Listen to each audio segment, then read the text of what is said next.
बिलासपुर के कोनी स्थित कुक्कुट पालन केंद्र में ठंड को देखते हुए चूजों का ख्याल रखा जा रहा है। दोपहर और रात के तापमान में बहुत फर्क होता है।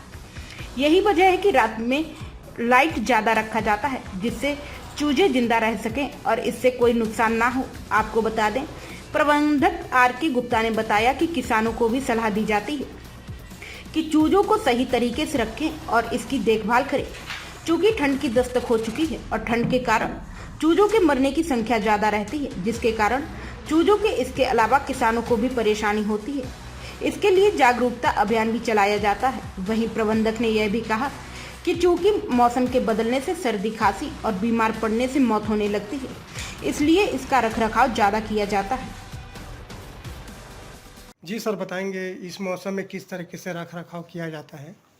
ये एक्चुअल में क्या है, ठंडी की अब शुरुआत हो गई है और ठंडी की शुरुआत जैसे ही होती है तो उसमें थोड़ी सी अलग टाइप की दिक्कत होती है। जैसे क्या होता है कि दिन में जो है ना थोड़ा सा तापमान ज़्यादा रहता है और शाम को उतना ही तापमान गिर जाता है और वही 6 बजे 7 बजे तक ठंडा रहता है।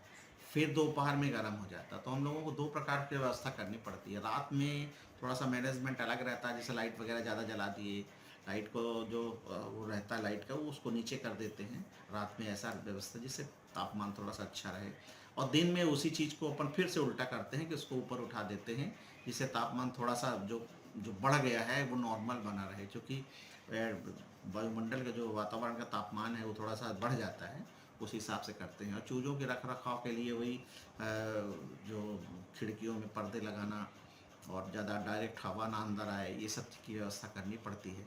और थोड़ा बहुत सर्दी जुकाम होता है, चूजे छुपे बहुत नाजुक होते हैं, तो इनके लिए हम थोड़ा सा एंटीबायोटिक है और मल्टीविटामिन है, लीवर टॉनिक है, ये सब चीज़ें आवश्यकता के हिसाब से देनी पड़ती है, देते हैं हम लोग और कंट्रोल हो जाता है। तो किसान भाइयों को अपने जो हमारे जो इस प्रोफेशन से, व्यवसाय से जुड़े हुए हैं, उनको हम ये बताना चाहते हैं कि जो भी अभी जो पक्षियों का जो पालन कर रहे हैं, तो जो छोटे बच्चे हैं, चिक्स हैं, चूजे हैं, उनके लिए थोड़ा सा विशेष सावधानी रखें, विशेष ध्यान रखें, नहीं तो बहुत सारा नुकसान हो जाता है। और वो एक बार शुरुआत हो जाती है तो बहुत सारी बीमारियां, फिर सर्दी जुकाम से लेके और फिर कमज़ोर बच्चे हो जाते हैं, फिर ग्रोथ नहीं होती, जो फ़ायदा हमको होना होता है वो नहीं हो पाता है, प्रोडक्शन नहीं आता है, ग्रोथ नहीं होती, अंडे नहीं मिलेंगे बड़े हो जाने पर। तो हमको ये सब चीज़ों में छोटे पे ही ध्यान रखना है। ख़ास तौर से अभी जो चेंज हुआ है, जब लगातार तापमान दिन और रात बराबर जब ठंडा रहता है, उस समय फिर तापमान में क्या है कि रात में जैसा रहता है वैसे दिन में अपने को टेम्परेचर अंदर 37 डिग्री मेंटेन करना होता है, वो हम मेंटेन करते हैं।